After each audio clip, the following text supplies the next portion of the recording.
우리 하나님의 말씀 같이 찾겠습니다. 신명기 32장 15절부터 33절까지 말씀을 저와 여러분이 한 절씩 교독하도록 하겠습니다. 신명기 32장 15절부터 33절까지 한 절씩 교독하고 33절은 한 목소리로 같이 읽겠습니다. 그런데 여수run이 기름짐에 발로 찼도다. 내가 살찌고 비대하고 윤택함에 자기를 지으신 하나님을 버리고 자기를 구원하신 반석을 업신 여겼도다. 그들이 다른 신으로 그의 질투를 일으키며 가증한 것으로 그의 진노를 격발하였도다. 그들은 하나님께 제사하지 아니하고 귀신들에게 하였으니 곧 그들이 알지 못하던 신들, 근래에 들어온 새로운 신들, 너의 조상들이 두려워하지 아니하던 것들이로다. 너를 낳은 반석을 내가 상관하지 아니하고 너를 내신 하나님을 내가 잊었도다. 그러므로 여호와께서 보시고 미워하셨으니 그 자네가 그를 경노하게 한 까닭이로다. 그가 말씀하시기를 내가 내 얼굴을 그들에게 숨겨 그들의 종말이 어떠함을 보리니 그들은 심히 패역한 세대요 진실이 없는 자녀임이로다. 그들이 하나님이 아닌 것으로 내 질투를 일으키며 허무한 것으로 내 진노를 일으켰으니 나도 백성이 아닌 자로 그들에게 시기가 나게 하며 어리석은 민족으로 그들의 분노를 일으키리로다. 그러므로 내 분노의 불이 일어나서 서울의 깊은 곳까지 불사르며 땅과 그 소산을 삼키며 산들의 터도 불타게 하는도다. 내가 재앙을 그들 위에 쌓으며 내 화살이 닿을 때까지 그들을 쏘리로다. 그들이 주림으로 쇠약하며 불같은 더위와 독한 질병에 삼켜질 것이라. 내가 들짐승의 이와 티끌에 기는 것의 독을 그들에게 보내리로다. 밖으로는 칼에 방 안에서는 놀람에 멸망하리니 젊은 남자도 처녀도 백발 노인과 함께 젖먹는 아이까지 그러하리로다. 내가 그들을 흩어서 사람들 사이에서 그들에 대한 기억이 끊어지게 하리라 하였으나 혹시 내가 원수를 자극하여 그들의 원수가 잘못 생각할까 걱정하였으니 원수들이 말하기를 우리의 수단이 높으며 여호와가 이 모든 것을 행함이 아니라 할까 염려함이라. 모략이 없는 민족이라 그들 중에 분별력이 없도다. 만일 그들이 지혜가 있어 이것을 깨달았으면 자기들의 종말을 분별하였으리라. 그들의 반석이 그들을 팔지 아니하였고 여호와께서 그들을 내주지 아니하였더라면 어찌 하나가 천을 쫓으며 둘이 만을 도망하게 하였으리요. 진실로 그들의 반석이 우리의 반석과 같지 아니하니 우리의 원수들이 스스로 판단하도다. 이는 그들의 포도나무는 소돔의 포도나무요 고모라의 밭의 소산이라. 그들의 포도는 독이 든 포도이니 그 송이는 쓰며 같이 읽읍시다. 그들의 포도주는 뱀의 독이요 동사의 맹독이라. 아멘. 여러분 혹시 법원에 가본 적이 있습니까? 재판하는 장면을 본 적이 있습니까? 평생 한 번도 안 가면 제일 좋을 것 같습니다만은 아마 가보신 분이 있을 거예요. 방청객으로 가보신 분도 있고 아니면 텔레비전 같은 데서 이렇게 뭐 재판하는 현장을 이렇게 보신 적도 있을 겁니다. 거기에 가면 판사가 앉아 있고 밑에서 검사가 또 이 피고의 죄를 막 사사치 이야기하죠. 또 때로는 증인이 등장해가지고 이 사람의 문제가 뭔지를 이야기하기도 합니다. 그러다가 마침내 나중에는 판사가 아주 준엄한 판결을 내립니다. 이 사람은 무기징역입니다. 막 이렇게 하죠. 그러면 이제 구경하던 방청객들 입에서 탄성이 막 쏟아집니다. 와, 보는 사람 어떤 마음으로 볼까요? 야, 죄 잘못 지으면 저렇게 인생 망치는구나. 이렇게 이제 보게 될 겁니다. 사실 오늘 우리가 읽은 이 본문을 포함해서 32장 전체를 이해하는 아주 중요한 열쇠가 있다면 이 법정의 그림입니다. 잘못하면 어떻게 되는가를 이야기하고 또 거기에 재판의 판결을 내리는 그 법정의 이야기를 여러분이 좀 상상하면서 32장을 읽으면 여러분에게 굉장히 이해가 빨리 될 것 같습니다. 사실 이 신명기 말씀은 모세의 마지막 설교이잖아요.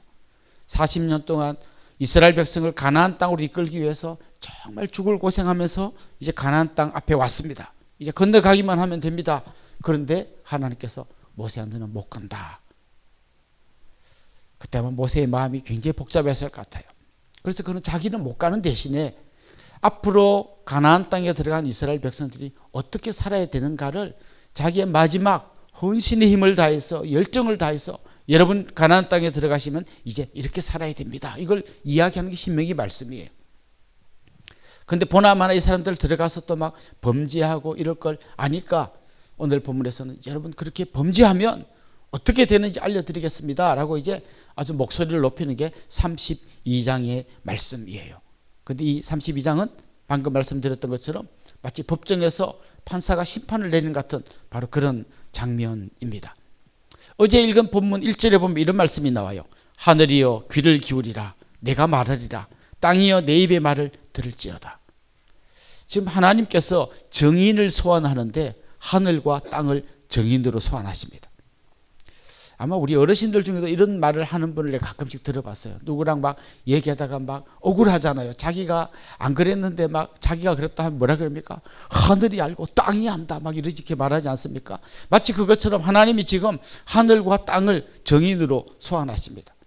하늘과 땅이 그동안 내가 너희들에게 어떻게 했는지를 다 보고 있었다. 그걸 너희들이 아니라 하면 안 되지. 이런 차원에서 그들을 불러내십니다.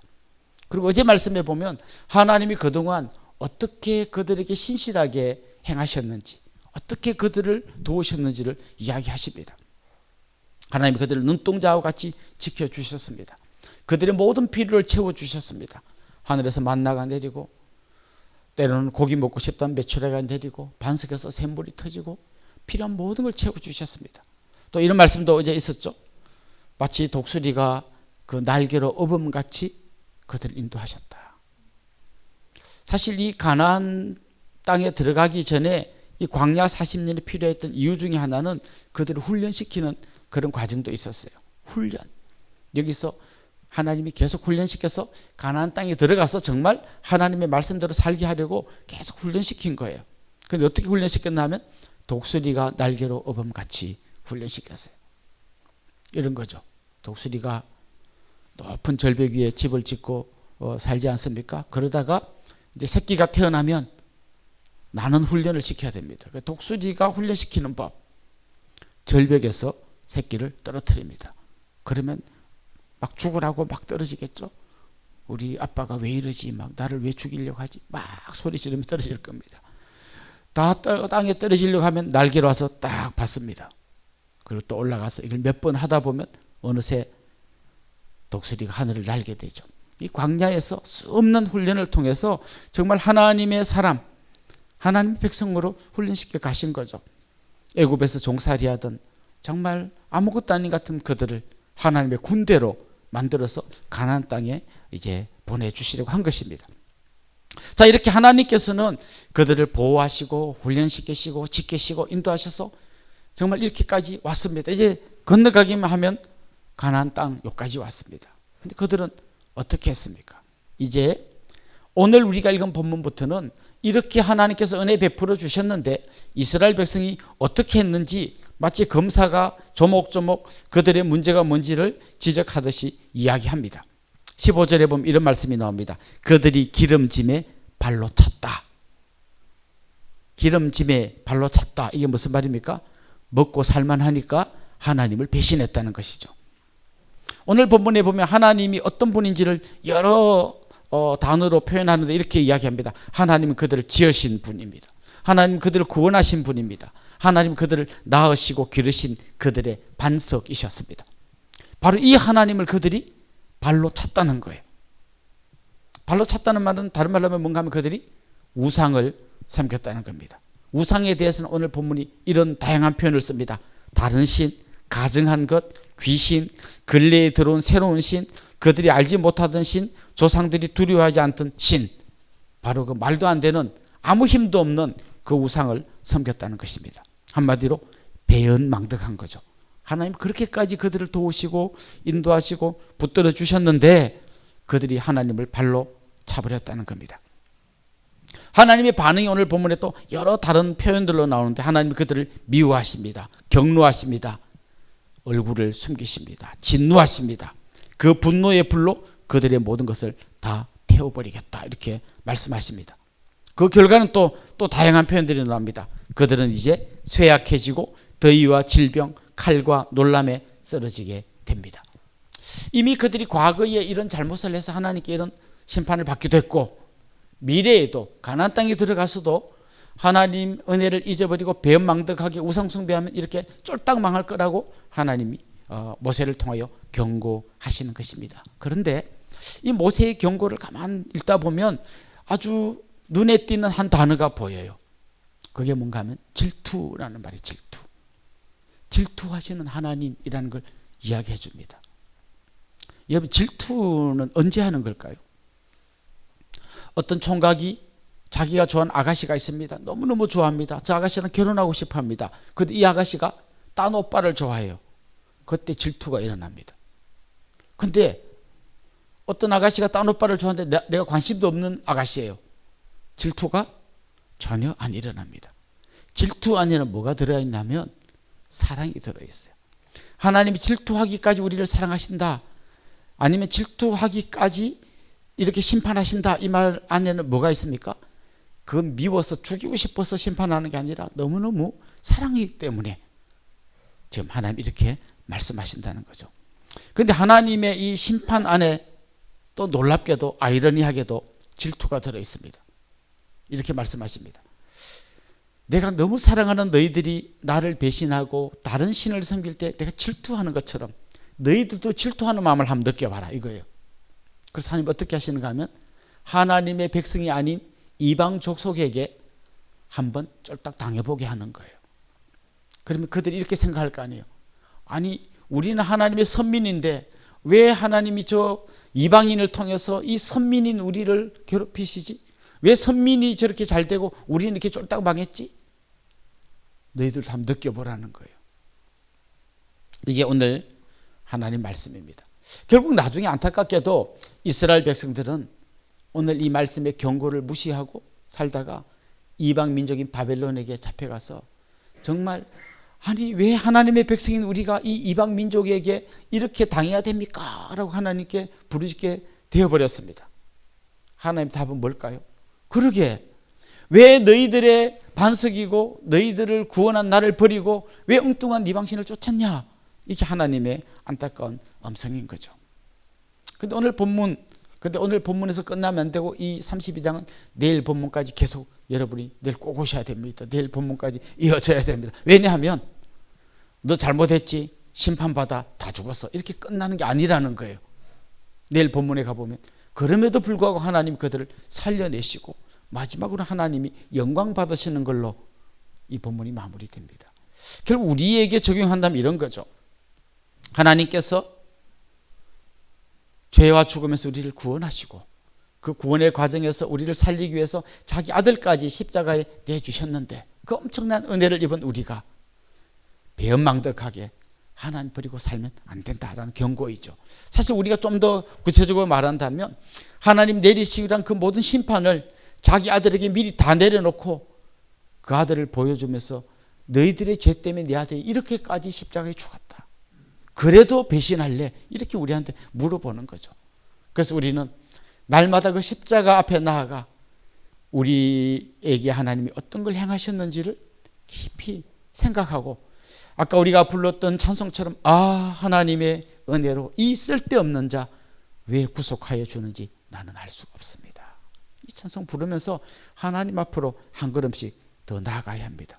그리고 그 하나님의 은혜 안에서 순종하며 살아가야 하는 것이죠. 오늘 본문에 보면 결국 이스라엘 백성들을 힘들게 했던 그들이 하나님이 보실 때 훌륭했기 때문에 그들이 이스라엘 이긴 게 아니라는 걸 말씀하셔요. 그들은 소돔의 포도나무 같은 사람들이고 고모라라고 하는 밭에서 나온 그런 열매 같다고 이야기합니다. 그렇습니다. 그들은 소돔과 고모라의 패역한 자들입니다. 그들이 잠시 하나님의 도구로 쓰임받았지만 그렇다고 해서 그들이 대단히 훌륭한 거 아닙니다. 그들도 다 심판받게 될 것입니다.